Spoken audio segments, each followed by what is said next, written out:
14, se os irmãos puderem abrir lá. Pode sentar, irmãos, fique à vontade, pode sentar. Pode sentar, que o texto é longo e nós vamos ler todos ele, todo esse texto.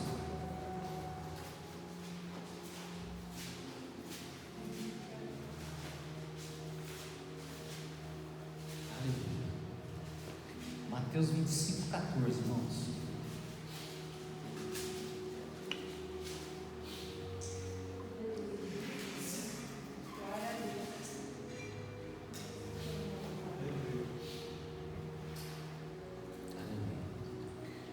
Porque isto é também como um homem que, partindo para fora da terra, chamou seus servos e entregou-lhe os seus bens. E a um deu 5 talentos, e a outro 2, e a outro 1, a cada um segundo a sua capacidade. E ausentou-se logo para longe. E tendo ele partido, o que recebera 5 talentos negociou com eles e granjeou outros 5 talentos. Da mesma sorte, o que recebera 2 granjeou também outros 2. Mas o que recebera 1 foi e cavou na terra e escondeu o dinheiro do seu senhor. E muito tempo depois veio o senhor daqueles servos e fez as contas com eles.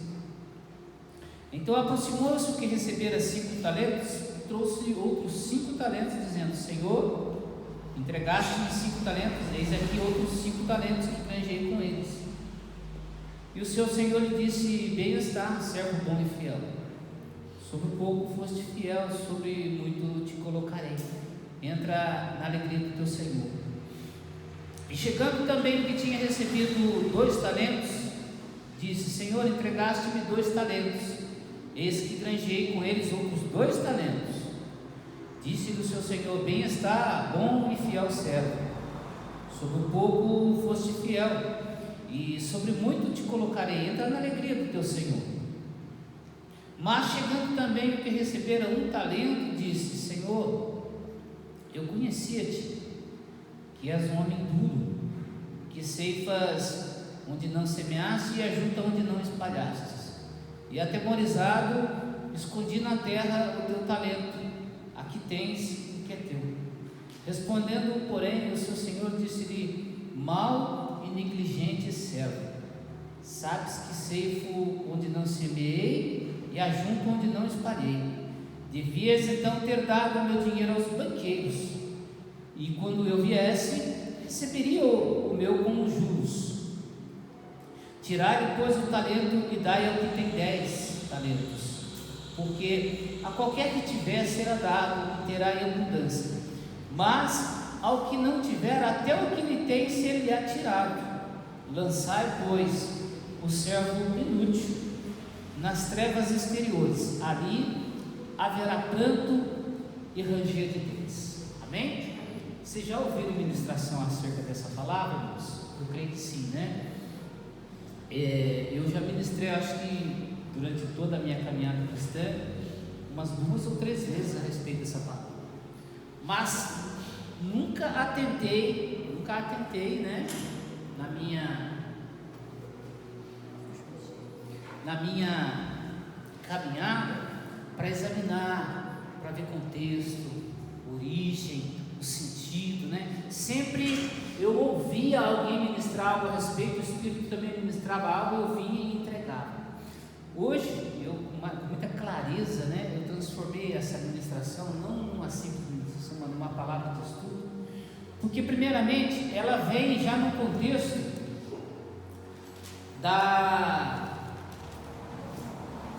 do sermão profético, da parábola das 10 virgens. Então essa parábola é uma parábola para a atenção, amém? É uma parábola para que o que seja extraído dela é algo de vigilância, é algo importante.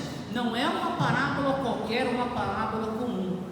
Jesus Cristo estava ministrando essa parábola, né?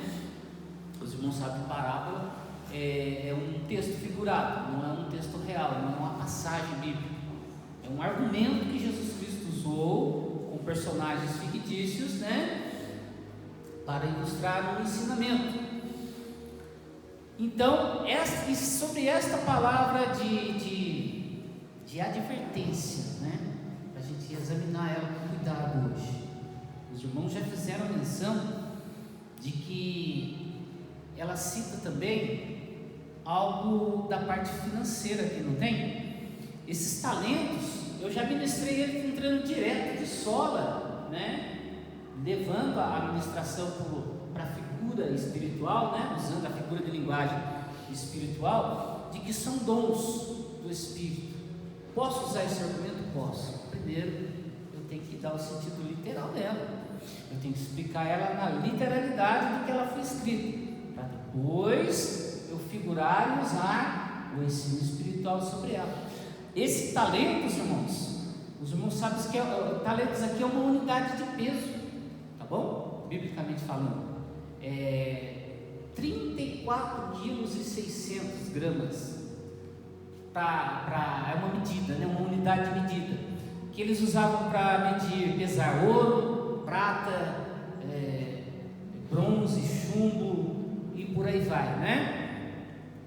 Então, calcula-se aqui, né, que esta parábola ela começa iniciando falando de que esse senhor que tinha esses bens, ele tinha algo de valor, né? Por que é citado como dinheiro? Porque Jesus Cristo usou o dinheiro para citar algo espiritual e não falar de dinheiro para tirar algo de alguém, né? Os irmãos podem entender isso? Porque o dinheiro, meus amados, na época de Cristo, há cerca, né, de 2020 anos atrás, o dinheiro era algo novo, era algo que estava começando a circular com maior facilidade, não era, né, algo que todo mundo tinha. Então era algo valioso, porque facilitava a vida de quem precisava comprar e vender, né? Porque tudo antigamente era feito na base da permuta, da troca. Eu tenho um cabrito, eu troco por, sei lá, 10 galinhas, era assim antes. Mas quando surgiu o dinheiro e a capacidade laboral foi introduzida, né, à medida que você trabalhasse, você granjeava esse dinheiro na mão, então ficou mais fácil a vida cotidiana, vamos dizer assim. Mas era algo de muito valor, algo muito precioso. Não era qualquer pessoa que possuía dinheiro em espécie, dinheiro né? Principalmente uma pessoa que nem esse senhor da parábola, que entregou para um servo cuidar 5 talentos.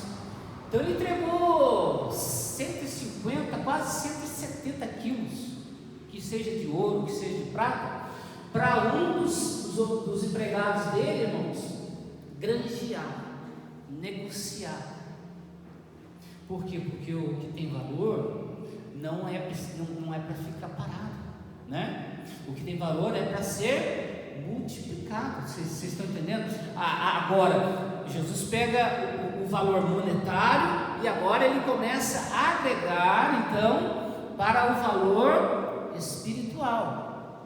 Então ele começa explicando, né, e ensinando já no fim do sermão, praticamente já estava no fim desse sermão aqui, que o Senhor aqui, nós podemos usar o sentido figurado e ver que é o nosso Senhor mesmo, nosso Deus, nosso Pai Celestial, Todo-Poderoso, que é dono de todo ouro, dono de toda prata, né?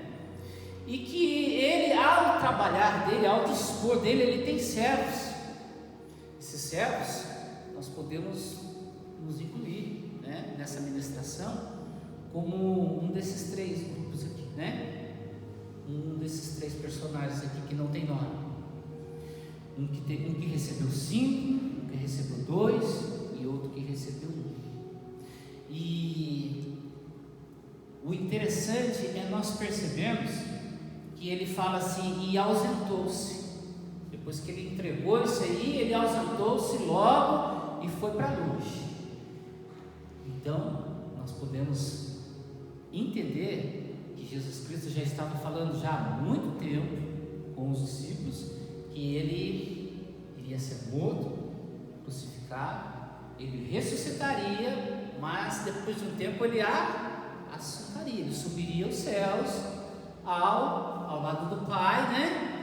Deixaria um Consolador. Isso já estava sendo ministrado, já estava sendo ensinado aos discípulos. E a clareza, não tem uma clareza, né? A clareza não, a gente tem que usar o nosso discernimento para entender essa parábola. É que ele fala assim: no tempo em que eu estiver ausente, né, eu te dei algo, e esse algo que eu te dei é algo de valor. Não basta só você ter cuidado, que nem esse último aqui que recebeu um e teve medo, teve pavor. Meu Deus, o que eu vou fazer? Eu não sou disso, eu não consigo, né? Não é nesse sentido. É que durante o tempo em que ele estivesse ausente, havia uma necessidade de multiplicar esse algo de valor que esse Senhor deixou na mão desses 3 indivíduos. Vocês estão entendendo? Pastor, mas isso é com o senhor, que é pastor, ou presbítero de fé, isso é com o diácono Maurício que está aqui. Calma, irmãos, calma que nós vamos chegar lá, tá bom? O estudo é muito chique, é coisa tremenda, Eu espero consiga, né, passar do jeito que eu recebi, eu consiga passar para os irmãos, né? E ele fala dessa necessidade porque a multiplicação gera uma continuidade, irmãos. Agora, a não multiplicação tende a ter um fim. Vocês estão entendendo? Se você pega como é que eu posso dizer, uma quantia, um prêmio aí, né, em dinheiro, se você não investir ele, um imóvel, sei lá, se você não pôr no banco, amado, em pouco tempo você, conforme a sua necessidade, você vai gastando, a hora que você vê, acaba. O dinheiro, ele é complicado, essa habilidade. Aí que tá, mas o Senhor não está falando de dinheiro, está falando de dons do Espírito, na mesma ordem, o conhecimento que o Senhor nos dá, através da palavra dele, né, para cada um de nós, para que nós sejamos transformados, a partir do momento que nós aceitamos Jesus um dia, e nós viemos de caminhada a cada dia. Nunca, amados, nós devemos dizer assim: não preciso de mais de conhecimento do Pai, porque eu já sei tudo. Nunca fale isso, porque nunca alcançaremos a plenitude de todo o conhecimento, de todo o poder que Ele tem. Amém? É uma fonte inesgotável, é uma fonte que jorra para a vida eterna, né? Jesus declara no Evangelho de João, uma fonte que jorra para a vida eterna. Então, à medida que nós conseguimos, né, receber do Senhor isso em nossas mãos, e com o conhecimento que nós temos da necessidade de nós multiplicarmos isso, nós vamos o quê? Dando uma continuidade, né? Certamente esses 3 servos aqui, Jesus está falando para os próprios apóstolos, os próprios que andavam intimamente com ele, os 12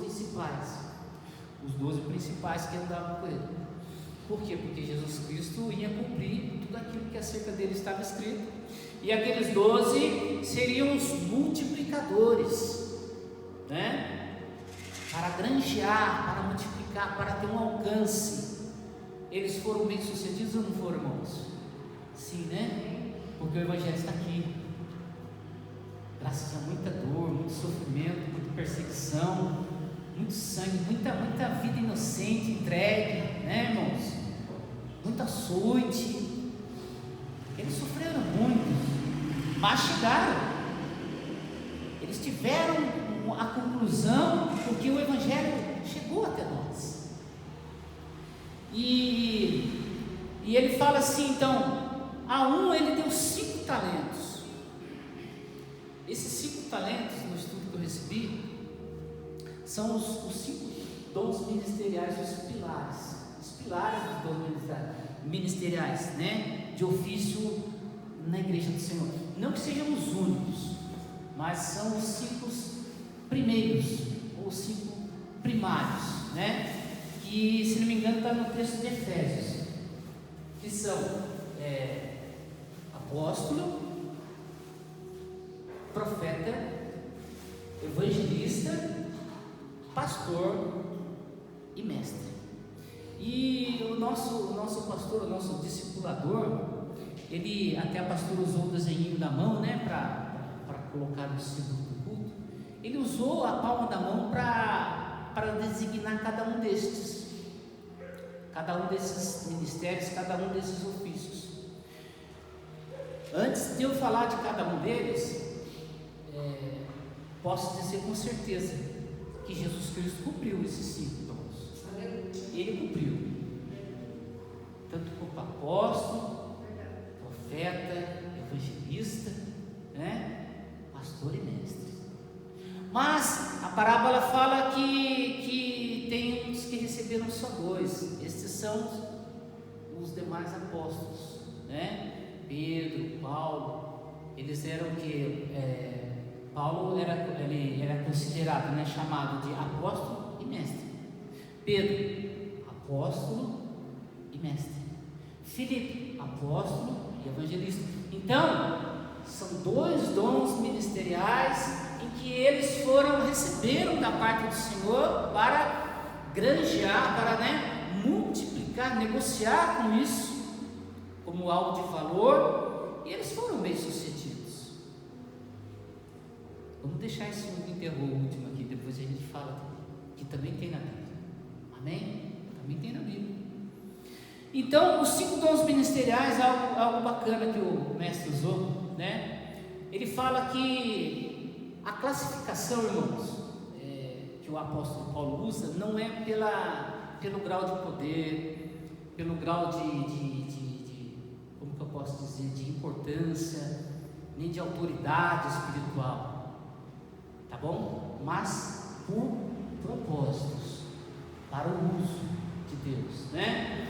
E ele fala que o apóstolo é aquele que consegue tocar em todos os demais dons. O apóstolo ele consegue cumprir todos os demais ofícios, né, ministeriais que são depois dele. Ele consegue alcançar, ele consegue abranger, e se for necessário ser usado nessa área, ele tem como se fosse já um currículo pronto para ser usado nessa proporção. Amém? Vocês estão entendendo? Como citei, é o caso de Jesus Cristo. Quando tinha que ser apóstolo, ele era. Quando tinha que ser profeta, ele era. Quando tinha que ser evangelista, ele fazia. Quando tinha que ser pastor, ele pastoreava. E quando tinha que ser mestre, ele era mestre e ele ensinava. Amém? Tudo diante de um propósito. Porque ele sempre falava assim: convém cumprir a vontade do meu Pai. Amém? Aí nós temos esse dedo aqui que é o profeta. O profeta no Antigo Testamento, por que é usado esse dedo, né? Porque o profeta sempre que recebia algo, o profeta não era uma pessoa que falava por si e nem de si. Ele não dava testemunho da sua vida, tampouco ele buscava mostrar isso. Ele sempre fazia menção de que quando ele ouvisse algo do Senhor que tivesse que ser falado, ele apontava para a multidão. Se fosse erro, ele apontava o erro. Se fosse uma direção, ele apontava a direção. Se fosse uma saída, um escape, ele apontava e falava assim: assim diz o Senhor, né? Ele usava esse termo: assim diz o Senhor, assim diz o Senhor. Não apontando, amados, como muitos pregadores usam: mas se você aponta um, tem 3 contra. Amados, isso é uma figura de expressão tão tosca. Tem 3 contra você para condenar você. Eu acho uma coisa tão sem sem propósito ministrar nesse sentido, mas amém. Temos liberdade, né, de pregar, porque o profeta ele não estava fazendo isso para se vangloriar, mas porque era direção, porque era um apontar de erro, e ele tinha necessidade de fazer isso. Amém, queridos? Vocês estão entendendo? Então não era para ele tirar do caso, excluir, como ministrar, não, você aponta o irmão. Não, o profeta é algo separado e diferente, tá bom? Mas ele usava para dizer assim diz o Senhor, e apontava. Era uma coisa de ofício, de mando, né? O terceiro dedo, que é o mais alto aqui, né? É o chamado dom do evangelista. Ele é o mais alto aqui, amados. Não é também por glória, nem por vanglória, mas porque é pelo propósito. O propósito mais alto e mais sublime da igreja estar aqui na face da terra é ganhar almas. Amém? Esse é o propósito mais alto. O propósito mais alto. E o que o evangelista é? O evangelista ele é um ganhador de almas. O evangelista ele não precisa ser um exímio pregador, mas ele precisa conhecer a palavra. Ele não precisa ser eloquente ou mestre em pregar, mas ele precisa ter ousadia para falar. E o intento dele, né, que é mais alto, que é mais sublime, não é nem dentro da igreja. Eu já ministrei tantas vezes, porque as almas dentro da igreja já estão ganhas, estão salvas, né? Salvo se entrar alguém aqui que ainda não é convertido. Mas a glória dele e a sede dele de trazer almas é fora da igreja. E ele é o mais alto porque ele respira isso. O coração dele bate por isso, por almas. E independente, né, para onde essa alma vai, se vai vir para a igreja que ele está ou não, mas ele tem essa sede de trazer pessoas para Jesus.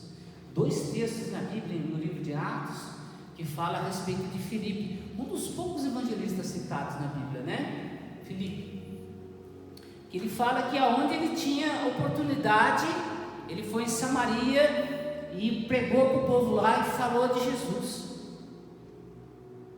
E ele teve uma oportunidade também a caminho de Samaria, numa outra oportunidade, ele viu uma comitiva, né, o pessoal estava indo para Sabá, na África, e ele subiu no carro de um eunuco, por ordem do Espírito, por isso que eu falei, tudo é pelo propósito, amém? E pregou para aquele eunuco, porque ele perguntou para o eunuco estava lendo o livro do profeta Isaías, você está entendendo o que você está lendo? E o eunuco falou com sinceridade, não, eu não tenho alguém que me explique. Aí Felipe fez a obra, e foi algo tão maravilhoso, porque ele fala que ele se pôs a caminho, né, saindo da Judéia, quando ele viu, ele já estava na estrada de Samaria, foi tomado pelo Espírito, queridos.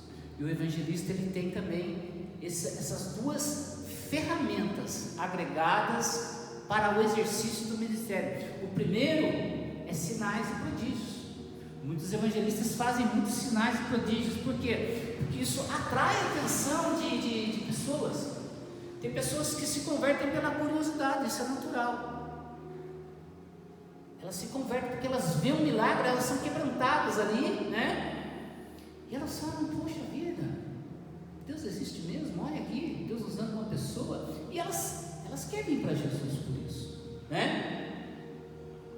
E o outro dom que o evangelista tem é o de cura, irmãos.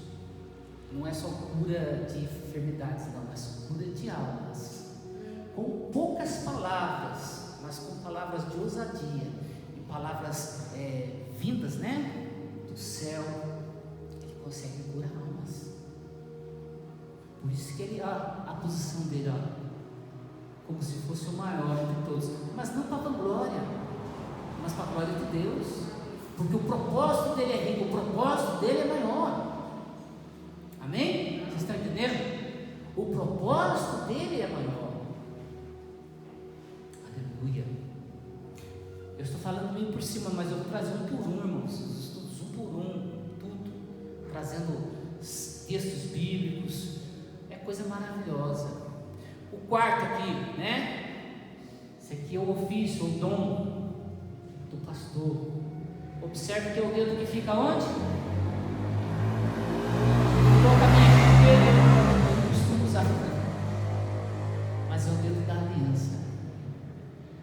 O pastor tem um ofício, um chamado para ser um cuidador. Ele tem uma aliança a zelar com o Pai, cuidador das ovelhas. Porque o evangelista, ele atrai para Jesus, mas ele não foi incumbido de cuidar, ele não foi incumbido de ensinar, de estar, abraçando, de estar perto. Não, isso é o pastor. Ele tem essa aliança com o rebanho e com a casa de Deus. Ele foi escolhido, ele foi separado para exercitar isso, para fazer isso. Então, pode ver, o pastor, ele não se intromete nos outros dons, a não ser que Deus assim o peça que ele faça. Mas por ele é caseiro.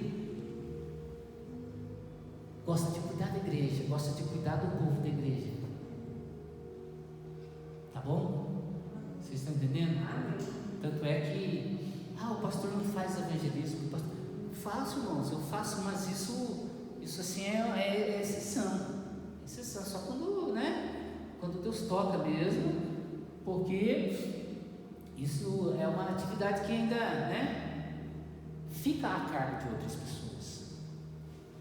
Não é um desvio de função, mas é um desprendimento. Uma pessoa querer fazer algo que está a cargo do outro, dentro da igreja. Amém? Eu não gostaria que uma outra pessoa viesse querer fazer o papel que eu faço. Vigiar os irmãos, cercar os irmãos, ficar visitando os irmãos, Isso aí é o papel que o pastor tem que fazer. Tá bom, queridos? Vocês estão entendendo?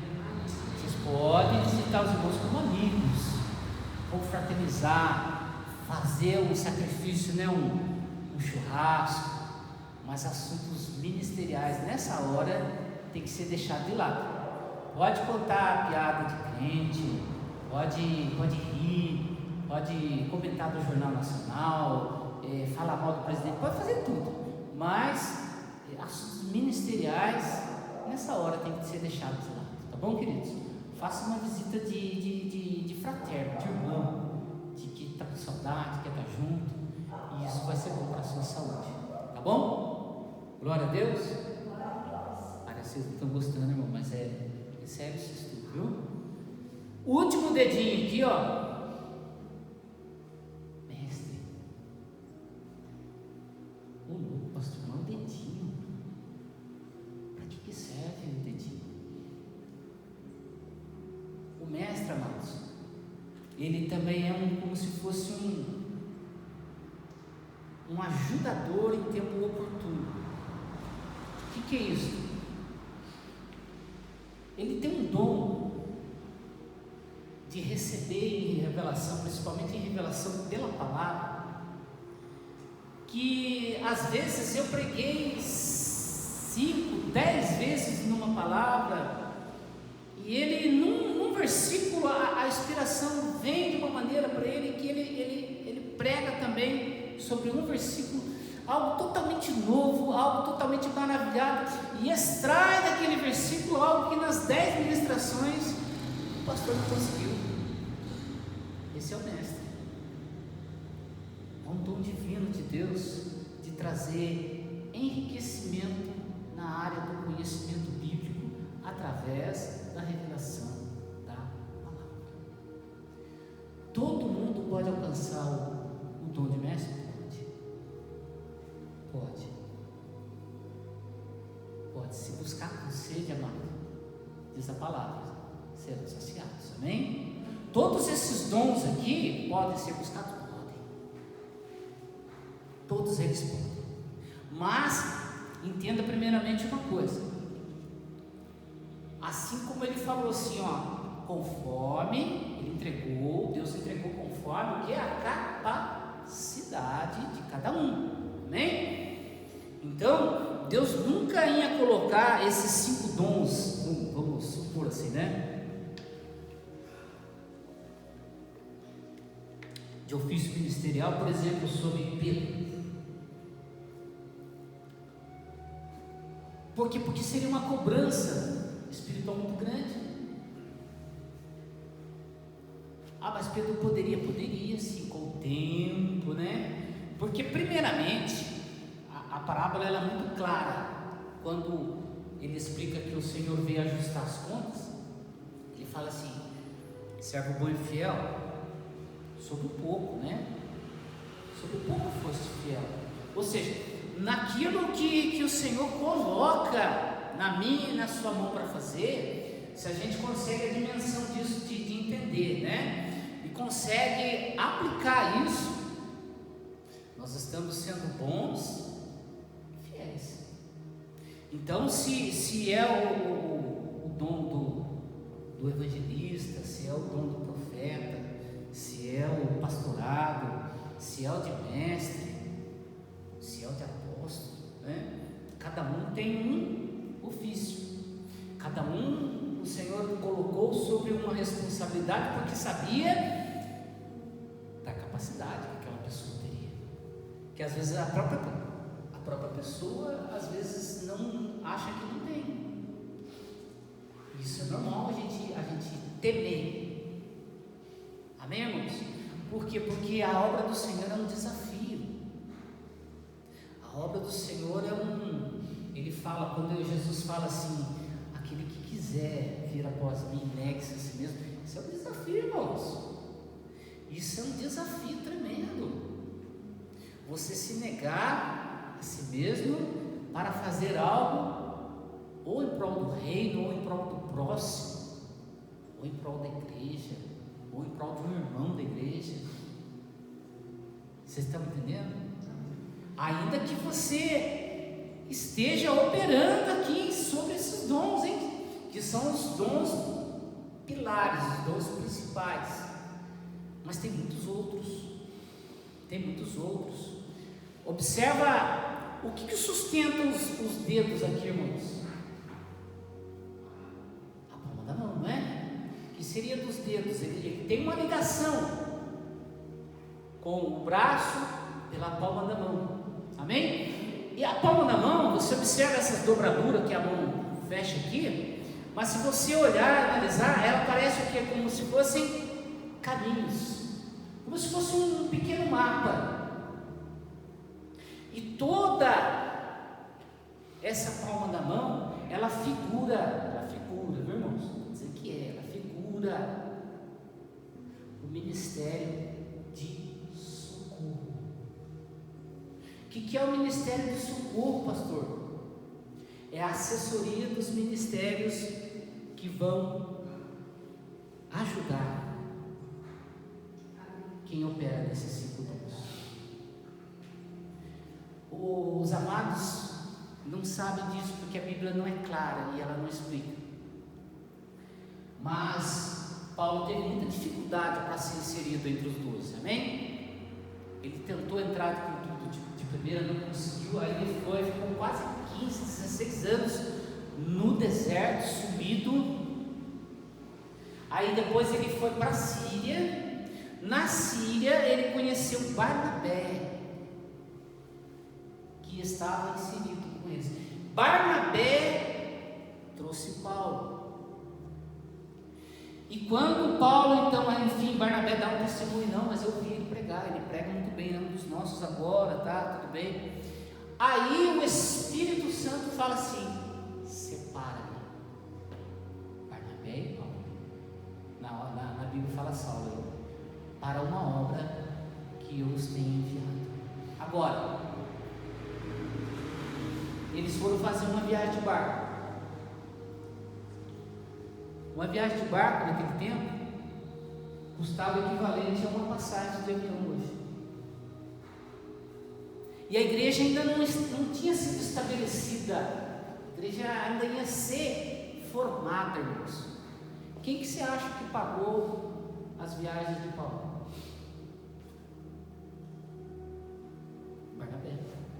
Barnabé tinha propriedades, e quando ele veio se juntar aos discípulos, diz a palavra que ele vendeu todas. Ele vendeu todas. Parte ele entregou para manter, né, os apóstolos, parte ficou para a administração da igreja. Então foi através de Barnabé que as primeiras viagens missionárias de Paulo foram bancadas. O senhor está falando que tem um ministério de contribuição? Tem, irmãos? Tem, porque eu conheci uma pessoa assim. Nós congregamos no ministério que nós tínhamos uma pessoa de influência, uma pessoa que tinha um cargo no governo do estado, e ele só ia no dia de culto de Santa Ceia na igreja. Ele não vinha durante a semana, não vinha aos domingos normais, dificilmente vinha, mas o dia de culto de Santa Ceia ele estava lá, e ele trazia o dízimo dele, amados, e era o dízimo, ele era fiel. Deus chamou ele para esse ministério, para estar abençoando. Enquanto aquele ministério durou, aquele homem abençoou. Depois aquele ministério fechou, com certeza Deus enviou ele para abençoar outro lugar. Mas Deus comissiona pessoas para isso. Por quê? Porque foi escrito assim, porque é conforme a capacidade. Se aquele homem tinha capacidade para isso, se aquele homem não estava desamparando a casa dele para suprir a casa do Senhor, com certeza ele fazia isso, não só na fidelidade, mas com alegria no coração. Que eu imagino qual será o salário de um procurador do Estado hoje. Não deve ser pouco, né? Deus, olha nós aqui, envia para nos abençoar, em nome de Jesus. Amém? Então, vocês estão entendendo que é necessário um povo, né? Porque se são caminhos e representam um mapa, como se fossem povos. São necessários povos, um dali, outro de lá de trás, outro lá depois da Dutra, outro lá em Tremembé. São necessários povos que vão dar amparo e vão dar sustentação para esses 5 dons ministeriais operarem na igreja e operarem na obra do Senhor. O que são esses ministérios que eu falei? O diaconato, o presbitério. Vocês lembram por que surgiu o diaconato? Em Atos 5? Porque os discípulos que se converteram, os gregos, né, que se converteram discípulos de Jesus, eles estavam falando assim: olha, vocês estão dando atenção somente para as viúvas e os órfãos israelitas, e o nosso povo está passando necessidade, vocês não estão cuidando da necessidade das nossas viúvas e dos nossos órfãos. E eles foram cobrar isso de quem estava meio que liderando, né, os apóstolos, que era Pedro. E Pedro fala assim: não é razoável que nós, os apóstolos, os comissionados, né, deixemos o ministério da oração. Você vê que não tem mais o ministério da oração e da palavra, e sirvamos a mesa. O que quer dizer sirvamos a mesa? Sirvamos as outras necessidades da igreja. Que eles falam assim: nós não temos que nos preocupar com isso. Olha, no nosso meio tem pessoas que com certeza Deus ou já capacitou ou irá capacitar para fazer isso. Aí diz que eles oraram e pelo Espírito eles elegeram 7 cooperadores, que na Bíblia fala servos, que servos em grego traduzido é diáconos. E estes então se encarregaram. Entre eles está um que se destacou, que foi Estevão. Pastor, mas eu vi na Bíblia que Estevão ele se tornou um pregador. Exatamente, amados. Mas dentro da igreja ou fora da igreja? Fora.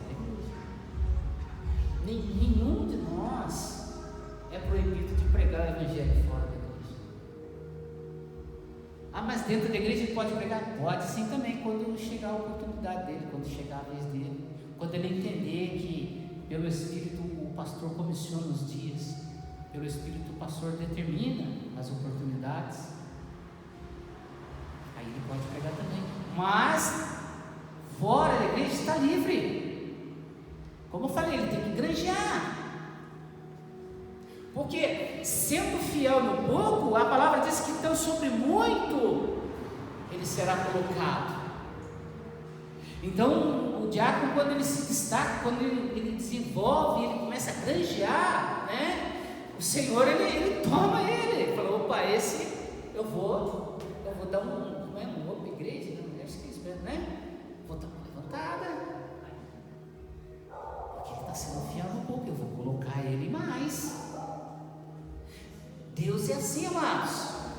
Quanto mais nós nos dispusermos a aprender e nos ofertar a irmos além de uma capacidade que a gente conhece, por exemplo, eu sei que eu posso ir até ali, mas o Espírito está me tomando a querer conhecer mais e a querer avançar mais, né?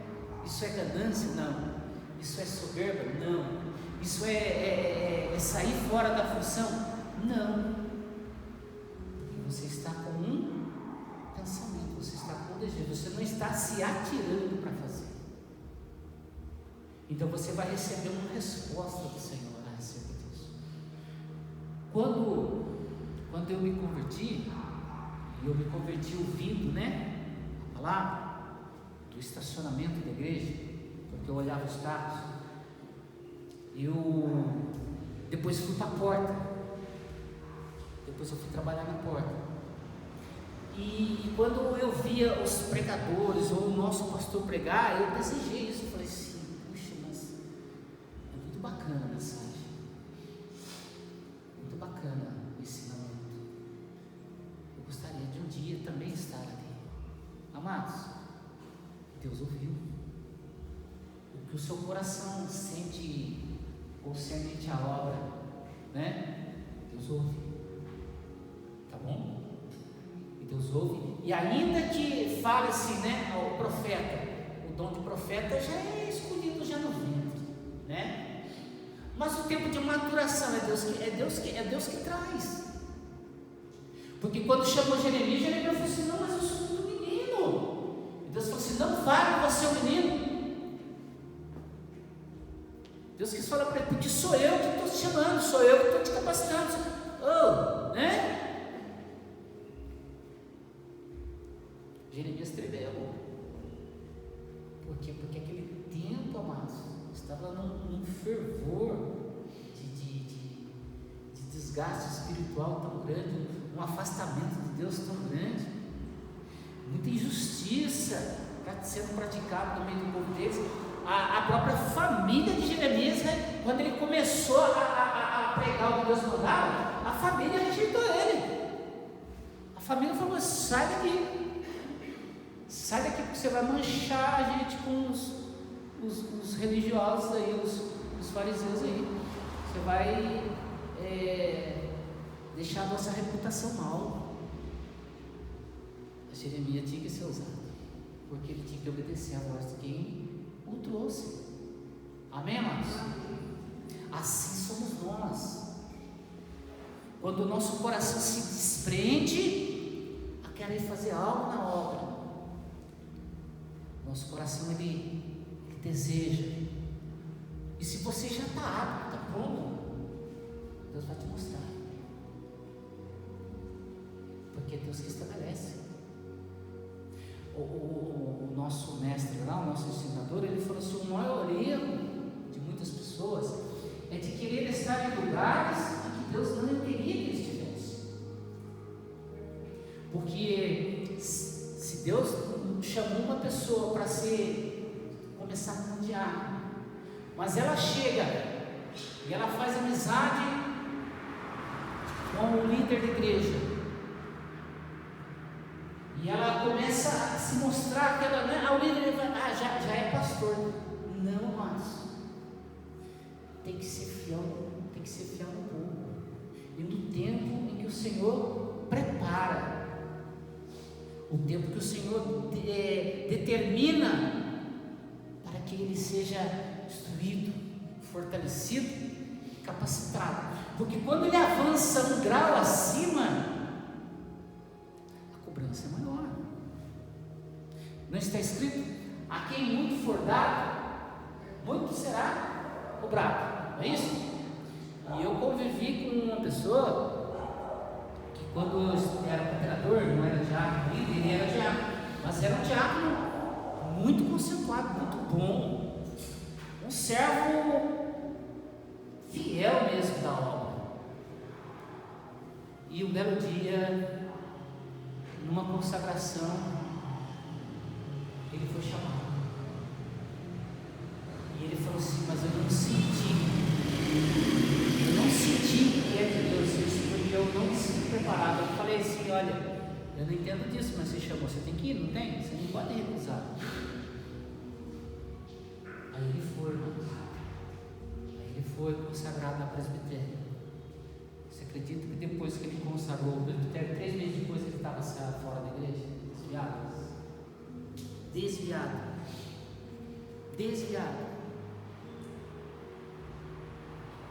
Não queria nem saber de igreja. Nós fomos aos poucos, né? Ele falou assim: eu estou desanimado, muita luta. Reino, servir ao Senhor. Então, se ele não teve aquela convicção de que ainda não era o momento, talvez não fosse. Eu não posso condenar o pastor também, porque na época não entendia de nada disso aí. Hoje eu falo com clareza. Eu só vou consagrar alguém aqui, irmãos. Eu ouvi a voz do Senhor, o Senhor me mostrar. Olha, aquele ali você pode derramar. Aí eu vou fazer. Em obediência, temor ao meu Senhor. Por quê? Porque daí a responsabilidade não vai ser minha. Eu ouvi Deus falar. Mas se o Senhor ouve Deus falar, eu ouço Deus falar, irmãos. Não, talvez da forma que a evangelista tem o canal aberto, ou o profeta tem um canal aberto com o Senhor. Mas eu recebo de vez em quando umas gotinhas, que são os dons de profecia, mas não de ofício. São dons que operam conforme o Espírito Santo quer, no tempo que Ele quer. Vem de vez em quando. E quando vem, eu tenho que fazer uso, tenho que colocar para frente. Para quê? Para multiplicar. Isso é o granjear, né? Isso é o granjear. O profeta, ele tem um canal aberto com o Senhor, mas ele não consegue por si atrair a presença assim instantaneamente. Mas quando Deus quer, Ele liga. E o profeta, opa, recebi. Tem muitas pessoas que vão, né, até os profetas e andam atrás de profetas que pregam por aí, irmãos, a fim de obter uma palavra. Termina o culto, ele vai, pede uma oração, o profeta a oração não atende, ele fala: o senhor não tem uma palavra para mim? Mas o profeta não é aqueles cartomante, não, aqueles que vira carta. O profeta é um oficial de Deus que recebe de Deus algo, né? E assim transmite. Agora, se alguém me considera profeta e me pedir uma palavra, eu tenho a palavra da Bíblia e a palavra de Deus. Isso eu tenho. E se eu tenho isso, eu não preciso atrás de um profeta para receber. Amém, queridos? A segurança que eu tenho, eu já tenho. A fé que eu tenho está nela. A minha expectativa que eu posso gerar a respeito de algo também está nela. Mas teve um tempo que eu gostava de ouvir o profeta falar na minha vida. Gostosinho. Saber que Deus está olhando para você. Mas Deus me falou uma vez assim: olha, eu falo mais contigo no íntimo do que quando eu uso alguém. Você tem que só prestar atenção, só ficar mais atento. Eu falei: Senhor, obrigado. Aí eu fui esperto, irmãos. Quando Deus quiser falar, Ele é Deus. Quando Ele não quiser falar, Ele continua sendo Deus. Porque Ele fala comigo na intimidade, no dia a dia. Amados, tenho tido essa experiência nesses últimos dias isso com Deus, que é coisa tremenda. De ver que Jesus, assim, poxa, como eu posso falar? É um amigão que eu não consigo corresponder. É um amigo que ele é íntimo, mas ele não se mostra íntimo a ponto de você se sentir incomodado.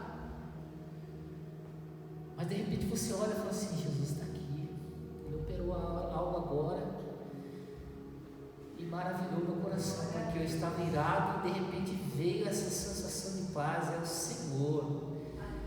Isso não sai instantaneamente do nada, isso é o Senhor que está aqui. Sabe, amados, essas experiências, né, de intimidade, e isso é para a glória do Senhor, né? Saber que Ele comissiona, que Ele tem intimidade, que Ele fala conosco, que Ele quer operar em nós através desses dons, né? Não somente nesses 5, mas, como eu falei, em todos os outros. Tudo é obra, amados. E o que eu vi de uma ministração de uma missionária uma vez, que ela era cooperadora, né? E uma vez ela foi humilhada porque ela estava limpando o banheiro da igreja e as irmãs passaram rindo, falando assim, né? E desfizeram dela. Ela ficou muito triste. Mas ela foi reclamar com o pastor. Ela foi reclamar com o ministério lá das jovens que fizeram pouco caso dela. Ela foi dobrar os joelhos para aquele que entrega algo de valor. E ela fez um questionamento: Senhor, o meu ofício na obra é esse mesmo? É limpar o banheiro, é limpar a igreja. E o Senhor está satisfeito com isso mesmo? É só isso que eu tenho que fazer? Se for isso, Senhor, fala comigo, porque eu vou fazer com a minha maior boa vontade. Eu vou fazer com mais e mais ainda força e ânimo, para que a igreja, a casa do Senhor, ela fique brilhando, e todas as vezes que as pessoas entrarem no banheiro, elas sintam um cheiro de limpeza. Aí diz que ela foi orar e buscando o Senhor, o Senhor falou: não, o cheiro é passado. Te quero como serva, mas não para limpar, mas para proclamar o Evangelho. E vou te levar. Aí começou a ministrar no coração dela. E vou te levar a lugares que não está restrito à tua igreja. Já ela prega o mundo inteiro, já ela prega o mundo inteiro, porque ela começou sendo fiel no pouco, mas recebeu algo de valor do Senhor, e ela não reteve. Vou terminar aqui, eu já estou terminando com esse que reteve aqui. Ela não reteve, ela sentiu aquilo no coração, ela começou a buscar. Poxa, se eu vou pregar, eu tenho que conhecer isso aqui. Se eu vou pregar, eu tenho que orar mais. Se eu vou pregar, eu tenho que receber revelação. Ela começou a clamar pelo Espírito, e essas coisas veio como se fosse uma avalanche na vida dela. E tinha vezes que ela estava preocupada, que ela tinha que ir pregar, por exemplo, ela estava em São Paulo, ela tinha que pregar na Bahia, mas a igreja não tinha mandado o valor, o dinheiro da passagem. Quando ela via, ela já estava no aeroporto e tinha alguém entregando a passagem para ela. Ela falou assim: mandaram te entregar. E ela olhava: Salvador, Bahia, vou agora, daqui a 1 hora. Oh glória, oh glória. Isso é Deus. Isso é Deus operando, irmãos, através do povo que a gente honra, que a gente é fiel. Aí tem um aqui que escondeu, né? Esse personagem da Bíblia, a gente pode ilustrar ele como se fosse o apóstolo Judas, porque até o ofício que ele recebeu um cargo de ser tesoureiro dos apóstolos e do ministério de Jesus Cristo. Olha, Jesus Cristo tinha um tesoureiro, os irmãos sabem disso.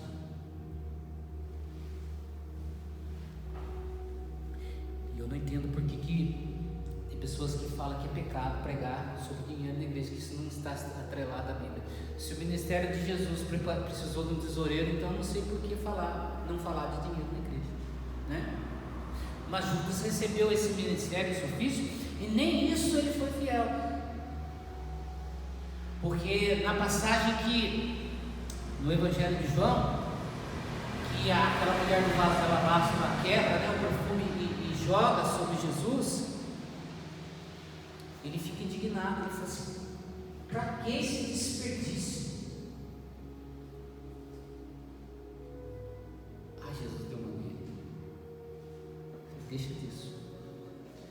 Aquilo ali não era nem para o ministério, aquilo ali era para Jesus. E a Bíblia fala que ele não falou isso porque ele fala assim: podia ter vendido e dado aos pobres, mas a Bíblia fala assim: mas ele é mentiroso. Ele fala isso, mas ele é mentiroso porque ele é ladrão. Ou seja, parte do que entrava na bolsa, que ele arrecadava, né, que Jesus arrecadava, as mulheres, as viúvas ricas, as mulheres dos imperadores, ele via que estava entrando, ele falou: não, mas ele separava algo para ele. Ele não entendeu o algo de valor que Deus tinha colocado na vida dele.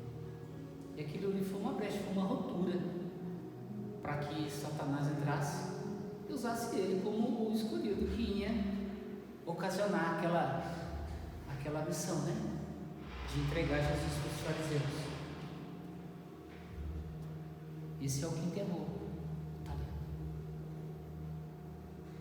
Vocês estão entendendo? Porque ele poderia ter tido até um fim melhor do que aquilo, mas como ele não assimilou e como ele andou tão fora do propósito, na hora que a mente dele turbou, o espírito dele se angustiou, ele não encontrava um horizonte e ele decidiu se suicidar. Amém, queridos? Por isso que eu falo, nos dons ministeriais nós passamos luta, nós passamos muitas dificuldades, problemas, porque é ministério, é trabalho, é o lar, é despesa, é saúde, né? É uma série de acontecimentos que você precisa trabalhar paralelamente, mas nunca deixar de fazer o granjear do Senhor. Numa ordem de proporção, é até priorizar. Se você entendeu, né, a administração dessa noite a respeito desses dons, é priorizar o que o Senhor tem para a sua vida. Porque certa vez eu fui orar no monte com a evangelista no lugar, e eu deixei minhas crianças pequenas, acho que eu falei para a Bruna, era bebezinho. Eu não sei se ela já era lá, acho que era lá, era a Larissa, com a minha mãe, e elas estavam febris, estavam doentes, e eu fui subindo no monte preocupado, coração apertado, falei assim: como será que estão meus filhos? Será que minha mãe dá conta? Será que elas pioraram? Assim que subimos, Deus usou a vida do evangelista e falou assim: olha, o Senhor manda dizer para alguém aqui: cuida dos meus que eu cuido dos teus. Eu falei: glória a Deus, glória a Deus. Então está bom, então eu vou orar em paz, então eu vou buscar a tua face aqui em paz. E eu cheguei em casa de madrugada, estava todo mundo dormindo, está tudo bem, estava tudo tranquilo. Se eu não colocasse prioridade para fazer o que o Senhor determina, eu não teria alcançado talvez os lugares que o Senhor me levou. Sabe por quê? Porque eu podia justificar: não, minhas filhas estão bem. Olha, minha filha, eu não vou orar por vocês hoje, minhas filhas estão bem. Deus desamparou? Deus não desampara. Pelo contrário, Ele até é fiel. Ele é fiel, queridos. Amoroso, cuidadoso. Nos mínimos detalhes Ele cuida. É que às vezes a gente não consegue ver, ou melhor, ver a gente nunca vê, mas não consegue entender espiritualmente. Amém? Glória a Deus. Amados, antes de eu orar e encerrar, alguém tem alguma pergunta? Você não pode sair com essa dúvida daqui nessa noite.